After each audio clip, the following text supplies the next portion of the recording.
Ditonton sampai selesai ya. Selamat siang dan salam sejahtera untuk kita semua. Di sini semoga selalu dalam lindungan Tuhan Yang Maha Esa.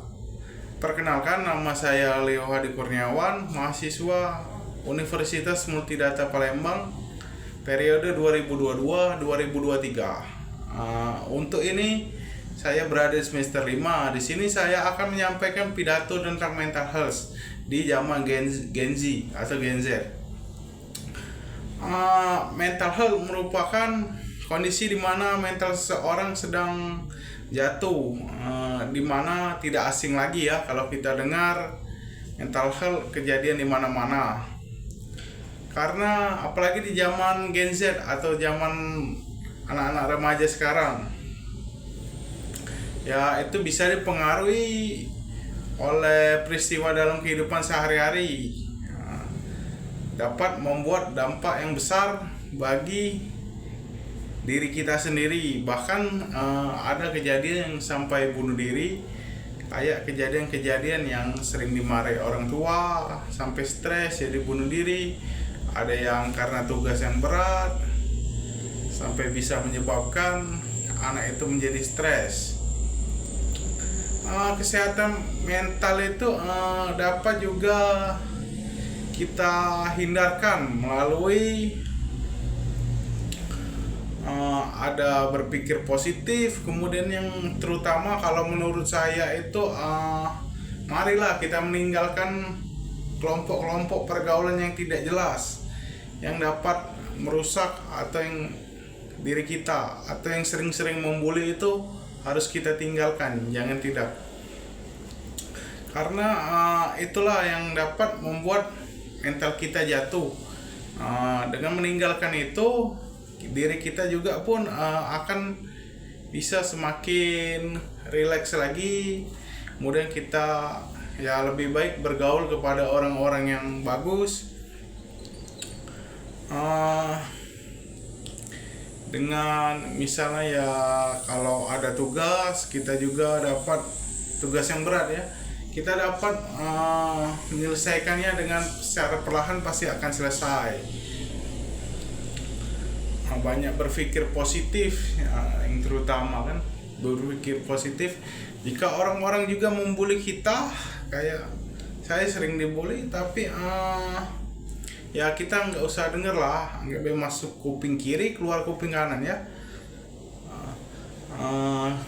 Dia seimbangkan logika dan emosi.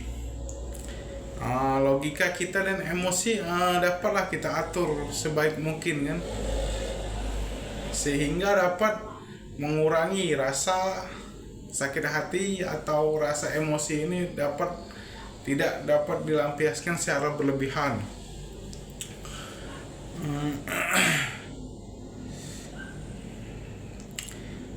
Di zaman Gen Z ini menurut saya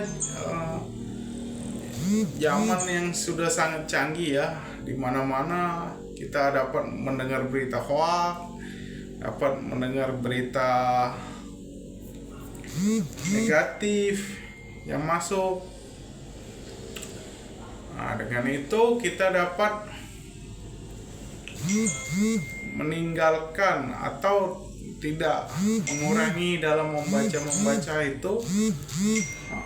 Dengan kita membaca itu, kita dapat misalnya ada berita pembunuhan, ternyata itu kan dapat merusak mental kita kan. Misalnya kita lagi ngekos, ada pembunuhan atau gimana kan, itu kan dapat membuat mental kita jatuh. Dan juga ada dampak positifnya, dapat membuat mental kita untuk meningkat.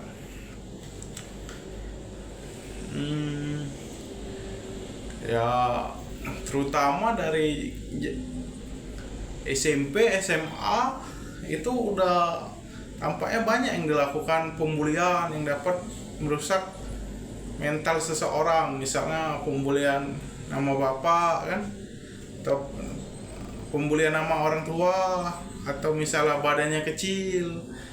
Banyak jenis mental health itu. Setidaknya ya kita hiraukan saja lah daripada merusak mental kita sendiri kan. membuat kita ya dapat merusak mental kita kan, mental health.